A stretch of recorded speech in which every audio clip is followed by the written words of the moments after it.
Ransomware attack অন্যের ক্ষতি করার জন্য সবথেকে মারাত্মক একটা পদ্ধতি। একজন হ্যাকার এই অ্যাটাকটির মাধ্যমে আপনার তথ্যগুলো করতে পারে ব্যবহারের অযোগ্য, দাবি করতে পারে মোটা অঙ্কের মুক্তিপণ। ঠিক একই বিষয়টি হয়েছে বাংলাদেশ বিমান সার্ভারের সাথে।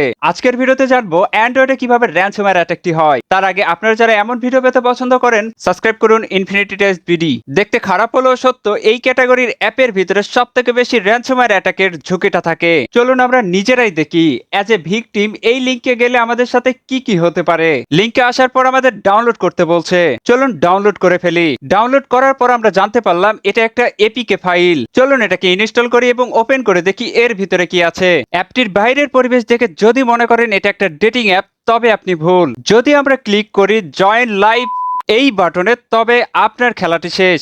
আজকের এই ডেটিং অ্যাপের মাধ্যমে এই ফোনটি র্যানসমওয়্যারে ইনফেক্টেড। আপনি আমি চাইলেও এই ফোনটিকে আর ব্যবহার করতে পারবো না। এই ফোন থেকে আপনি যেটাই করতে চান ঘুরে ফিরে আপনার সামনে এই স্ক্রিনটাই আসবে, যেখানে আপনাকে পাসওয়ার্ড দিতে বলা হচ্ছে। আর এই পাসওয়ার্ডের জন্য হ্যাকার আপনার কাছে দাবি করতে পারে মোটা অঙ্কের মুক্তিপণ। সতর্ক হয়ে যান, নয়তো র্যানসমওয়্যারে ইনফেক্টেড হতে পারে আপনার ফোনটি। নতুন কিছু জানতে পারলে শেয়ার করুন আপনার বন্ধুদের সাথে। খুব দ্রুতই দেখা হবে নতুন ভিডিওতে, তাই সাবস্ক্রাইব করুন ইনফিনিটি টেস্ট বিডি।